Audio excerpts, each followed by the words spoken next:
my friend, Michelle Branch, goodbye to you. These are the chords. This is how you play it. You're going to want to put a capo on the first fret, or else you're going to need to make your bar chord yourself. B-A-R-R-E, that is. When you do that, for sure, you would just make the bar chord of having a G. If you don't want to do that, you can put the capo on the first fret. Here we go. G major is going to be played out. La, la, la, la, la. The next chord we're going to have here is going to do a walk down, but we're going to get back to that later. Here's the D, which is the second chord. You can also put your finger there on the F sharp, but hold off on that. And then play an E minor. You got it. That's the whole beginning of the song. What we're doing is we're playing in the key of G. I know the capo's on here, but I don't want to explain the key of G sharp and how it's not really a key. We call it A flat, and there's 4 flats in it. Let's just go with the concept of G major. A G major, A minor, B minor, C major, D major, E minor. We're going to play an F sharp diminished, which looks like a D7. And then we're going to go right back to the G. So if we're going to have a 1, it's going to go to its D. G, A, B, C, D. 1-5 progression hits this E minor, which is the minor 6, and then you can throw an alternative C major, right? Yeah, the 4, right before going back to the D. Instead of playing the D right here, why not just slide it up for a super smooth, silky, something awesome chord?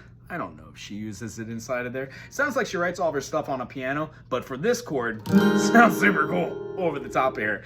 When you get all the way through the first part of the groove, which has the G to the D to the E minor, you're then gonna take that same groove and just walk the bass lines down. G, F sharp, E minor, and then definitely add the C. If you want to add both the G and the C note, it just makes a super thickened version that uses the 5th of the chord. That was incorrect. Yeah, no, that's right. C, G. 5th of the chord is the bass. There's a second inversion. When we move that up, we can move it up to the same aforementioned chord by leaving just the E open, and it gives us a super silky, sussy sound over the top of this as well. Why? D and E. So the only thing that happens in here besides those chords moving in different orders, either the G to the E to the C, or the E to the C to the G to the G to the D to the D to the D, da ba ba bang bang bang, they're all inside the chord structure. The chord that you hear that goes, that one's not inside the chord structure. It is, except we just don't call it what it is. For purposes of this song, play an A7.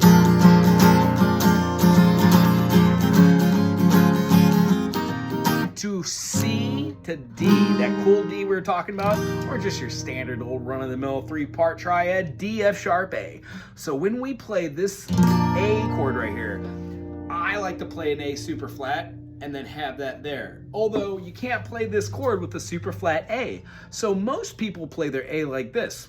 For this, you're in luck. All you need to do is remove that middle finger. Cha-cha! Get on, yeah! And it leaves A dominant 7 because it expresses the G natural rather than the G sharp for a major 7, and then the A note for its actual root.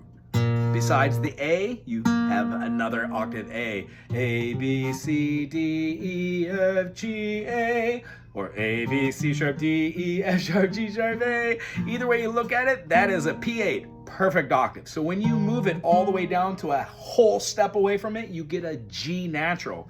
Thusly, gives you a very cool feel. The way you would actually play a D sharp diminished is to play your first finger on the 6th fret of the A string, take your second finger, third finger, and play the B string, and then the D string on the 7th, and then your pinky on the 8th of the B. And that function, we would have done this one the actual way is to play D sharp where you're using the capo. So do it at the 5th fret and you get the same thing. Hear how it's super close? I hope that you had fun today. I sure did. Please subscribe, give a thumbs up, share this with your best friend or somebody you haven't talked to in about, 22 days. Aloha.